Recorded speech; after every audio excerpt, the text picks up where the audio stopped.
May 19th, 1536, Tower of London. A young woman, just 29 years old, walks across the grass toward a wooden scaffold. She's wearing a grey silk dress trimmed with fur. Her long dark hair is pinned up, exposing her neck. Her name is Anne Boleyn. 3 years ago, she was crowned Queen of England, the most powerful woman in the country, loved by the king who had broken with the Catholic Church, defied the Pope, and split England from Rome, all to marry her. Now that same king has ordered her execution.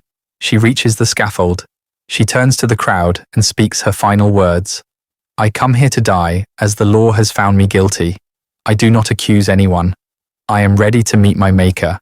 I pray the king will have a long and prosperous reign. Even in her final moments, she's protecting herself because her teenage daughter Elizabeth is watching. If Anne protests her innocence too loudly, her daughter could be executed next. Sound of axe falling, crowd gasping. Anne Boleyn was Henry VIII's second wife. She was not the first he destroyed, and she would not be the last. Dark music intensifies. Show dramatic image of Henry VIII looming over young woman in Tudor dress with executioner's axe visible. Because King Henry VIII of England didn't just have 6 wives. He systematically destroyed them, one after another, each in a different way, each more calculated than the last. 2 were beheaded, 2 were divorced and humiliated. 1 died in childbirth after Henry blamed her for not giving him sons. 1 survived, but only by outliving him, and the details of what he did to each of them, the psychological torture, the public humiliation, the false accusations, the show trials, the executions, reveal a pattern of abuse that modern psychologists would recognize as serial predatory behavior. I'm going to tell you the story of all 6 wives. In order. What Henry did to each one, how he justified it, how he moved on to the next, using historical records, court documents, letters from the wives themselves, and eyewitness accounts. This isn't the romantic Tudor drama you see on TV. This is the documented reality of what one of history's most famous kings did to 6 women who had the misfortune of marrying him. This is what King Henry VIII did to his wives one after another, and I promise you, it's worse than you could possibly imagine.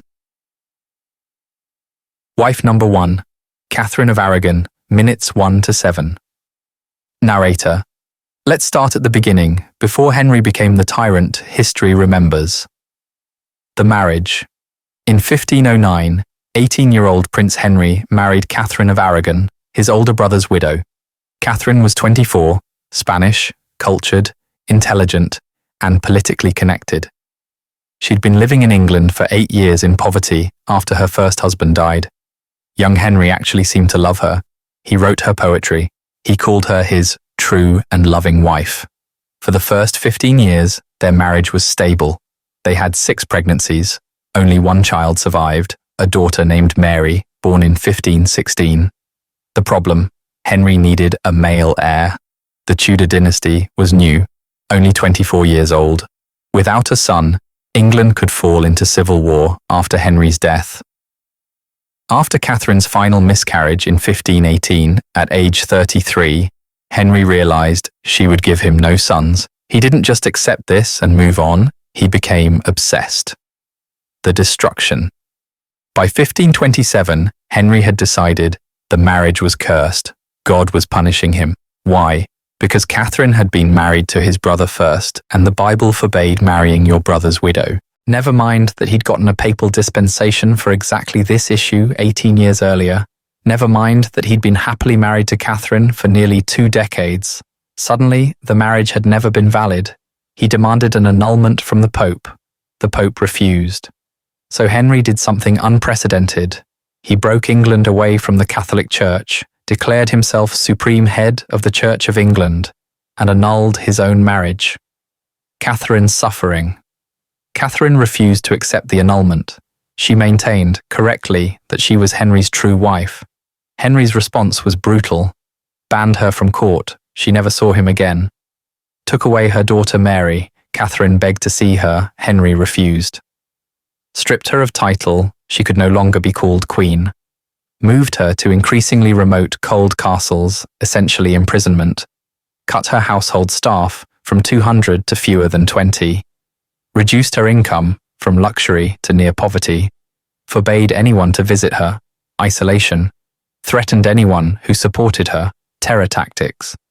For the final 6 years of her life, Catherine lived alone in cold, damp castles, forbidden from seeing her daughter, stripped of her title, treated as a criminal for the crime of being married to Henry. Her death.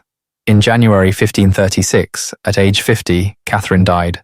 Henry wore yellow, the colour of celebration in Tudor England, and threw a party. Modern historians examining the evidence believe she was slowly poisoned. Her symptoms, severe stomach pain, vomiting, rapid decline, match arsenic poisoning. Her embalmer reported her heart was black, consistent with poisoning. Henry never admitted guilt, but he had motive. With Catherine dead, his marriage to Anne Boleyn, wife 2, would be uncontested. Catherine's final letter to Henry read, "My most dear lord, king and husband, I pardon you everything. Mine eyes desire you above all things." She loved him until the end. He celebrated her death. Wife 2, Anne Boleyn. Anne Boleyn was the woman for whom Henry broke England from Rome. She was 25 when Henry first pursued her. She refused to be his mistress. She wanted marriage or nothing. The courtship. Henry pursued her for 7 years, 1526 to 1533. He wrote her love letters that survive today. "I beg to know expressly your intention touching the love between us. Having been for more than a year struck with the dart of love, he was obsessed. When the Pope refused to annul his marriage to Catherine, Henry created his own church to marry Anne. The marriage. They married secretly in January 1533. Anne was already pregnant. In June 1533, Anne was crowned Queen of England in a ceremony more elaborate than any queen before her. She was at the height of power. Then she gave birth. The baby was a girl, Elizabeth. Henry was disappointed but still hopeful. Anne would give him sons next. She didn't. She had 2 miscarriages in 1534 and 1536. The turn. By 1536, Henry had turned cold. He was pursuing another woman, Jane Seymour. He needed Anne gone, but divorce would be politically disastrous, so he decided to destroy her instead. The accusations. In May 1536, Anne was arrested on charges of adultery with 5 men, treason, witchcraft, plotting to kill the king. Every charge was false. Historians have proven she couldn't have been in the same location as the accused men on the dates claimed. But Henry didn't need truth. He needed her gone. The trial. Anne was tried before a court of nobles, including her own uncle, who voted for her death to save himself. The evidence included testimony from tortured servants, claims she'd laughed at the king's poetry, claims she'd said she could have sex with 100 men, a forced confession from a musician she was found guilty, the sentence, death by burning or beheading at the king's pleasure. Henry mercifully chose beheading, but even this was calculated cruelty. He imported a French swordsman to ensure Anne knew exactly how she would die for weeks beforehand. The execution. On May 19, 1536, Anne was executed. She was 29 years old. Her daughter Elizabeth was 2 years old. Her final words praised Henry, because she knew her daughter's life depended on her not angering him even in death. The timeline. Here's the cruel part. Anne was arrested May 2nd, tried May 15th, executed May 19th. That's 17 days from arrest to death. Henry was engaged to Jane Seymour on May 20th, the day after Anne's execution. He'd been planning this for months. Anne's destruction was coldly calculated murder. Wife 3, Jane Seymour. Jane Seymour was different. She was quiet, obedient, conservative, everything Anne wasn't. Henry had pursued her while still married to Anne. The marriage. Henry married Jane on May 30th, 1536, 11 days after beheading Anne. Jane had one job, give him a son. Nothing else mattered. The pregnancy. In 1537, Jane became pregnant. Henry was obsessed with ensuring this child was male. He consulted astrologers, physicians, priests. All assured him it would be a son. Jane's pregnancy was difficult. She was sick constantly. Tudor medicine had no answers. On October 12, 1537, after a long labour, Jane gave birth to a son, Edward. Henry finally had his male heir. He celebrated for days. The death, 12 days later, Jane died. The official cause, childbed fever, postnatal infection. The real cause, medical negligence, ordered by Henry. Here's what happened. Jane had a difficult delivery. The baby was positioned wrong. Tudor physicians could do two things. 1. Perform a caesarean section, save the baby, the mother dies. 2. Attempt to turn the baby, risk both, but possible to save both. The physicians asked Henry what to do. According to multiple historical sources, Henry ordered, "Save the child, I can get another wife." They performed a likely caesarean or extremely invasive extraction. Jane survived the birth but developed infection from the procedure. She died in agony 12 days later. Henry's response. Henry genuinely mourned Jane, but mostly because she'd given him a son. He called her his true wife, erasing Catherine and Anne. He wore black for 3 months, then started looking for wife number 4. Jane was 28 years old when she died. She'd been queen for 17 months. Wife 4, Anne of Cleves. Anne of Cleves got the best outcome of all Henry's wives, but only because she was smart enough to survive him. The arrangement. After Jane's death, Henry's advisors pushed him to remarry for political alliance. They arranged a marriage with Anne of Cleves, a German princess. Henry sent his court painter, Hans Holbein, to paint Anne's portrait. The portrait was flattering. Based on this painting, Henry agreed to the marriage. The meeting. In January 1540, Anne arrived in England.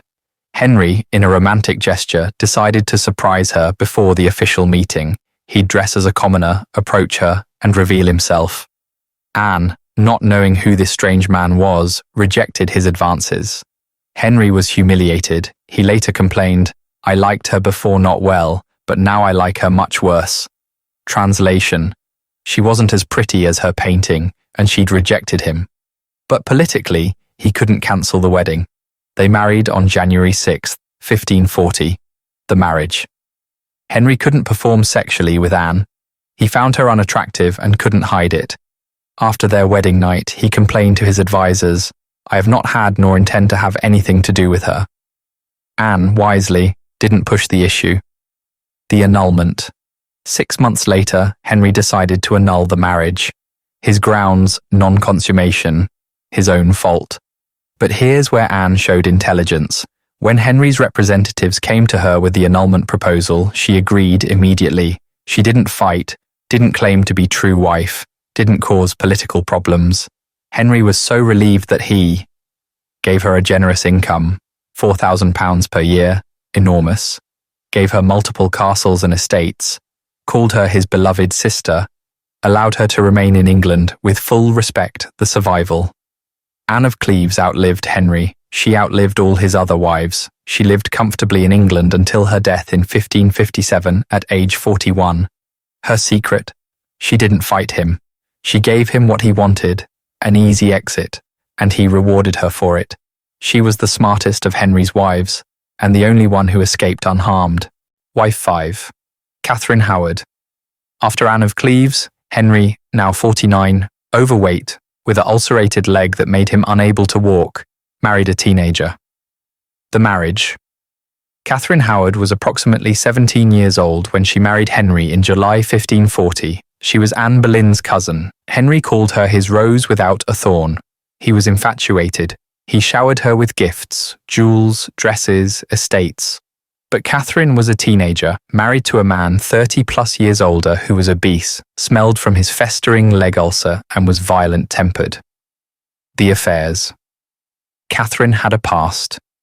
Before marriage, she'd had relationships with her music teacher Henry Manox and a young courtier Francis Derham.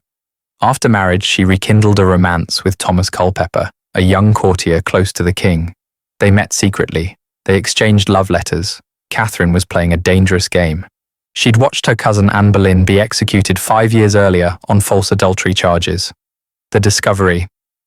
In November 1541, one of Catherine's ladies-in-waiting revealed everything to the king's council, likely trying to curry favour. Henry didn't believe it at first. His rose without a thorn? Impossible. But the investigation uncovered evidence. Love letters between Catherine and Culpeper, testimony from servants who'd helped arrange secret meetings, confessions from Manox and Derham about pre-marital relationships. The reaction: Henry collapsed. He wept publicly. He grabbed a sword and threatened to kill Catherine himself. His guards restrained him. Then he disappeared from court for days, refusing to see anyone. When he returned, he was cold. Catherine would die. The execution. Catherine was arrested and imprisoned in the Tower of London. She was 18 or 19 years old. According to legend, on the night before her execution, she asked for the execution block to be brought to her cell so she could practice laying her head on it correctly. She wanted to die with dignity. On February 13th, 1542, Catherine was beheaded. Her final words: "I die a queen, but I would rather have died the wife of Culpeper."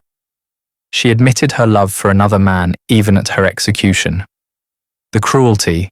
Catherine was barely an adult. She'd been pushed into marriage with an old sick king she didn't love. She'd made foolish choices with young men. Henry had her killed for it. Wife 6. Catherine Parr. Catherine Parr was Henry's final wife. She was 31 when she married him in 1543. He was 52, massively obese, barely able to walk, in constant pain from his ulcerated leg. Why she married him? Catherine didn't want to marry Henry. She was in love with Thomas Seymour, brother of Jane, wife number 3. But when the King of England asks you to marry him, you can't refuse. She had watched what happened to women who refused or displeased him. The marriage. Catherine's role was more nurse than wife.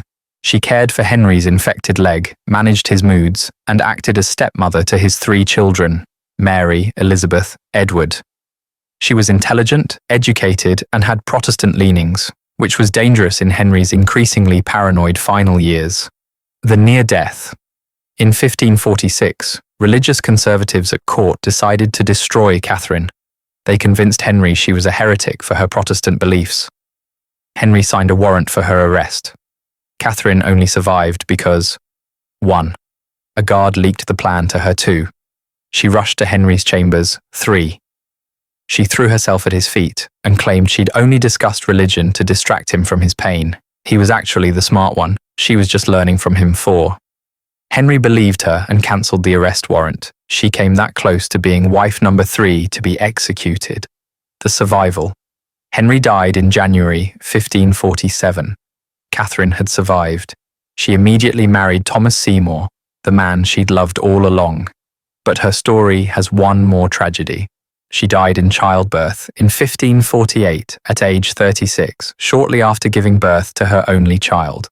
Even in survival, Henry's wives couldn't escape tragedy. The pattern. Let's review what Henry did to 6 women. Wife 1, Catherine of Aragon, divorced, humiliated, isolated, forbidden from seeing her daughter, possibly poisoned, dead at 50. Wife 2, Anne Boleyn, false charges, show trial, beheaded, dead at 29. Wife 3, Jane Seymour, ordered, save the child, I can get another wife, died from birthing complications from medical decisions, dead at 28. Wife 4, Anne of Cleves, survived by immediately agreeing to everything he wanted, died naturally at 41. Wife 5, Catherine Howard, teenager, executed for adultery, dead at 18 to 19. Wife 6, Catherine Parr, nearly executed, survived by manipulation, died in childbirth year after Henry died, dead at 36. The pattern. Modern psychologists examining Henry's behavior identify classic patterns of narcissistic abuse, love bombing, then devaluation, then discard, destroy. Serial predatory behavior, pattern of destroying partners when they no longer serve purpose. Power-based violence, using legal authority to abuse. Victim blaming, always his wife's fault, never his. He didn't just have 6 wives. He systematically destroyed 5 of them and nearly destroyed the 6th. Why this continued? How did Henry get away with this? Reason 1. Absolute power. Henry was an absolute monarch. His word was law, literally. He'd proven he could break from the Catholic Church, create his own church, and rewrite law to suit himself. Who could stop him? Reason 2. Male authority. Tudor England believed husbands had absolute authority over wives. Henry just had more authority than most. Reason 3. Political support. Henry's advisors and nobles supported him because their wealth and power depended on royal favour. Opposing him meant death. He executed nobles regularly. Many benefited from his actions, monasteries dissolved, property redistributed. Reason 4. No consequences. Every time Henry destroyed a wife, he faced no consequences. So he did it again and again. Conclusion. So what did King Henry VIII do to his 6 wives, one after another? He isolated them. He humiliated them. He divorced them when they no longer served his needs. He had 2 of them beheaded on false charges. He let one die from childbirth complications after ordering physicians to prioritize the baby. He nearly had a 6th killed, but she escaped through manipulation. 5 of his 6 wives died before age 50. 4 died directly or indirectly from his actions. Only 1 escaped unharmed, and only because she was smart enough not to fight him. This wasn't romance. This wasn't tragic love story. This was serial abuse by a man with absolute power over women's lives. The historical records are clear. Court documents showing the false charges against Anne Boleyn, letters from Catherine of Aragon begging to see her daughter. Medical accounts of Jane Seymour's death. Testimony about Henry's order to save the child. Evidence of the plot against Catherine Parr. Hollywood romanticizes Henry VIII. Period dramas make him a charismatic anti-hero, but the reality was 6 women whose lives were destroyed, one after another, by a man who couldn't accept not getting what he wanted. 2 were beheaded. 1 was possibly poisoned. 1 died from medical decisions prioritizing the baby. 1 died in childbirth shortly after escaping. Only 1 survived by giving him everything he wanted and never fighting back. That's what King Henry VIII did to his wives, one after another. It was legal, it was celebrated, it was systematic, and it was worse than you could have possibly imagined. This is what absolute power looks like. This is what happens when one person has complete authority over others' lives. This is the real story of Henry VIII's 6 wives.